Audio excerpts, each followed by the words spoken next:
Welcome back to KG Constrictors, YouTubers. It's been 3 days since the babies have been born, and this is just one of the tubs. And what I've been basically doing at least once a day is I'll come in and I'll mist them down. Actually, I'll mist them down quite a bit, just to kind of keep them moist. I'm waiting for them to go opaque. Once I see they start to go opaque, then I'm going to individually sex them and put them in a tub like this individually. So I'll have 31 individual tubs with them all sexed accordingly and labeled. Not sure what to expect as far as a ratio goes. Last year they was 14, let me think, 14 females and 10 males. 10.14, I guess, to say it properly. We'll see what kind of male to female ratio we get this time. And every time I'm in here, my crazy little tortoise has to start making noise. Okay. I'll let her walk around for a little while. She should be outside anyway. It's nice out. So this is just one of the tub of babies. They're looking pretty good. Like I said, until they shed a couple of times, their colors and you know, their overall appearance is fairly basic. But I can tell in here we've got some nice ones. That one looks pretty good. What I try to look for is really light, like a light appearance and very little black. I have to say this is probably the drabbest litter that Farrah has had initially as far as looking at them. I'm thinking that's just because the dad is an albino.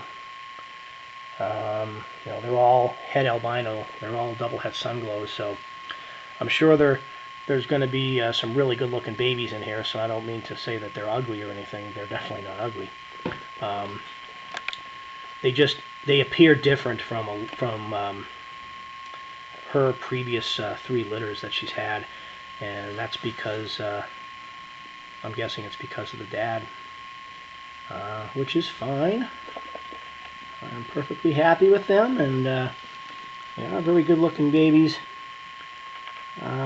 But I can definitely tell a difference, and that's what happens when you've been doing it a while. And you know, every litter I try to find similarities and differences from other litters, and I can see a difference here in these guys.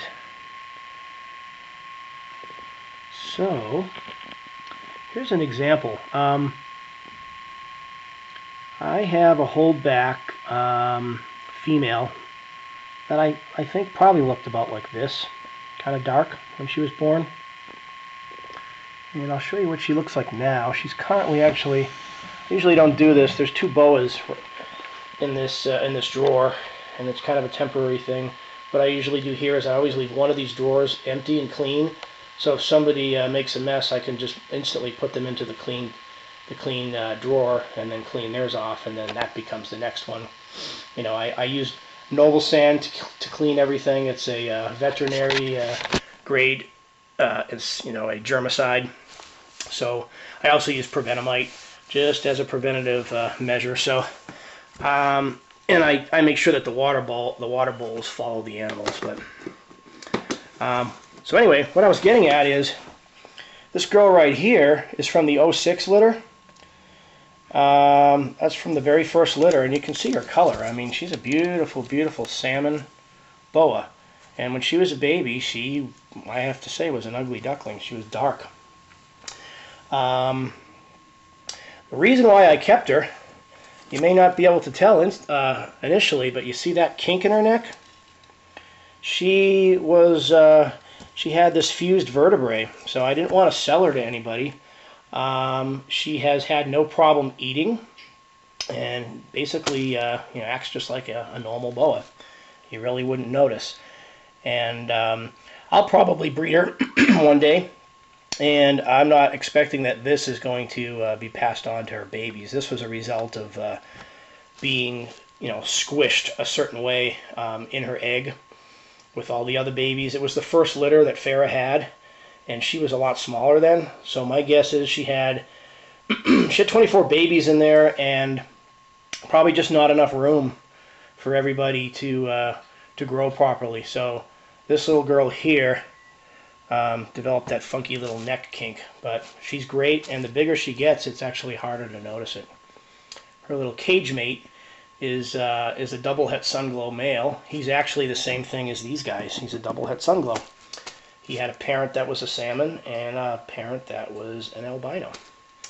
And I bred him with my friend Brandon's female. She's a het albino, and we're expecting babies sometime in June. This time we'll actually get full-blown sunglows, we'll get albinos, we'll get some hypos, and we'll actually get some normals too. But anyway, I just kind of wanted to show you the color situation. So that's usually how they turn out. Now, if you look at something a little lighter, something like this, the lighter boas, when they're born that light, they usually end up looking like this. And I'll show you an example. This is an 07 second year girl that I held back. She was one of the lighter boas. Look at her. So the thing about salmons and these hypos, they get better with age. So usually the darker ones become darker salmons. The lighter ones become really, really light looking salmon. So this girl's going to be 2 in June.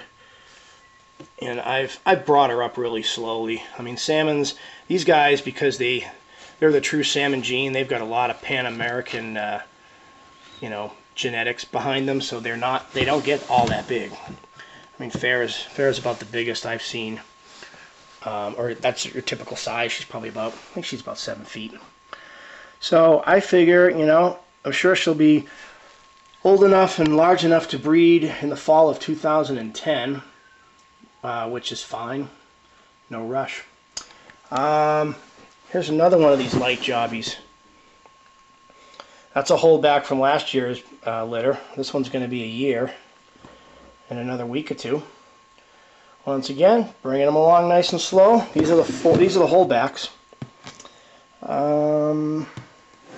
I featured these guys. There's another holdback. Different kind of a pattern. That's a male. The last one I showed you was a male as well. This was the pick of the litter. She just ate a rat. She's very light. So, that's just an example of what I look for. Something that comes out extremely light, with thin bands, often turns out like this too. There's another example. So, these salmons, they get better with age, and there's just certain things that I look for to try to predict which ones are going to look a certain way when they get older. And so far, I think I've been right. I've got some pictures from past owners that they've sent me pictures of the baby boas that they've got for me, and you know, they all look awesome. I mean, even the ugliest ones turned out nice. So, anyways, the next thing I'm going to do with all of Farrah's babies is, like I said, I've got to go through and I've got to get 31 tubs all lined up, and I just got to pull them out one by one and sex them. Actually, you know what? I'll show you how I sex them. I think I mentioned this in one of the earlier videos. I have to give the credit to Richard Wilson from Rick's Boas down in Phoenix.